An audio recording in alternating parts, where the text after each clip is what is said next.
안녕하세요. 오늘 저희가 당신과 함께 살펴볼 자료, 진리의 길, 흔들림 없는 집중이라는 글의 일부인데요. 무언가 좀 깊이 파고들려고 할 때 있잖아요.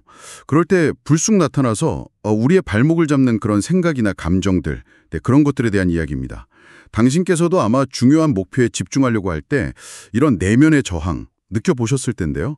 이 자료가 흥미로운 게 이런 방해 요소들을 그냥 골칫거리가 아니라 오히려 우리의 성장을 위한 디딤돌로 삼을 수 있다. 뭐 이런 시각을 제시해요. 자, 어떻게 이 방해를 기회로 바꿀 수 있을지 그 핵심을 한번 파헤쳐보죠. 네, 특히 어떤 깊은 이해나 뭐랄까 자기 성찰의 길을 걸을 때는요. 이런 내면의 장애물과 마주치는 게 거의 필연적이라고 할 수 있습니다.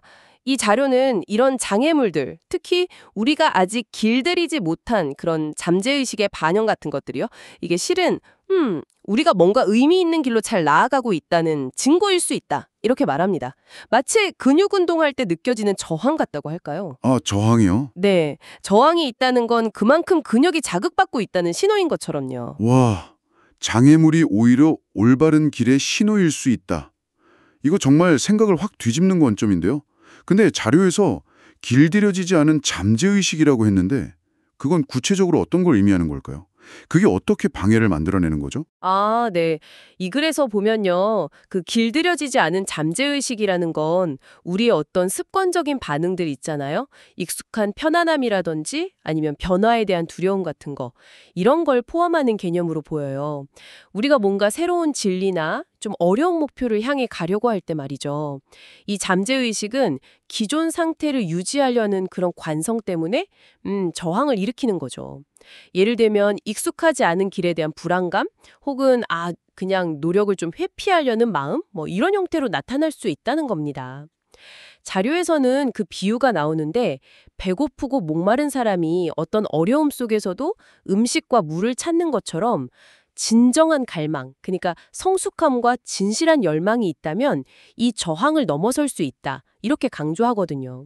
아, 단순히 원한다고 되는 게 아니라 그만큼 절실해야 한다는 거죠. 그렇군요. 그 절실함이 열쇠라는 말씀이시네요. 근데 사실 현실적으로는 이런 방해 요소들이 그냥 짜증나고 내가 혹시 잘못된 길을 가고 있나? 뭐 이런 의심을 품게 만들 때가 더 많잖아요. 이 자료는 그런 좌절감에 대해서는 뭐라고 이야기하나요? 네, 바로 그 지점이 중요합니다. 자료는 좌절감 자체에 머무르지 말라고 해요. 오히려 그 장애물에 맞서 싸우라고 조언하거든요. 맞서 싸우라. 네. 여기서 싸운다는 게 뭐냐면 그 방해 요소가 원하는 것과는 정반대로 행동하는 걸 의미해요. 예를 들어서 집중하기 싫다 이런 생각이 들면 오히려 더 의식적으로 현재 하는 일, 배우는 것, 목표에 노력을 확 쏟아붓는 거죠. 이 과정을 통해서 우리는 단순히 방해를 그냥 참는 게 아니라요. 생각이나 감정, 심지어 열정까지도 의식적으로 통제하는 법을 배우게 되고 결과적으로는 실수를 줄여나가게 된다. 이렇게 이야기합니다. 그러니까 장애물은 우리를 시험하는 동시에 우리 스스로를 단련시키는 진짜 최고의 훈련 도구가 되는 셈이죠. 장애물이 훈련 도구라. 그래서 이 자료가 말하는 그 현명한 규칙이라는 게 나오는 거군요. 어떤 활동을 하든 정신, 영혼, 육체 모든 면에서 완전히 지금 여기에 집중하고 의식적인 활동을 포기하지 말라 이거요. 근데 완전한 현존이라는 게 그냥 집중하는 거랑 어떻게 다른 건가요? 왜 이걸 현명하다고까지 하는 걸까요? 네, 그 완전한 현존이라는 건요, 단순한 집중을 좀 넘어선 상태를 의미하는 것 같아요.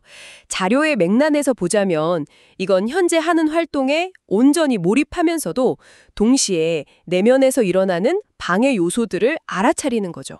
그리고 그것에 의식적으로 주의를 빼앗기지 않는 상태, 이걸 말합니다. 이게 방해를 인지하긴 하는데 거기에 에너지를 주지 않고 다시 목표로 주의를 의식적으로 되돌리는 그런 적극적인 행위인 거죠. 아, 적극적인 행위군요. 네.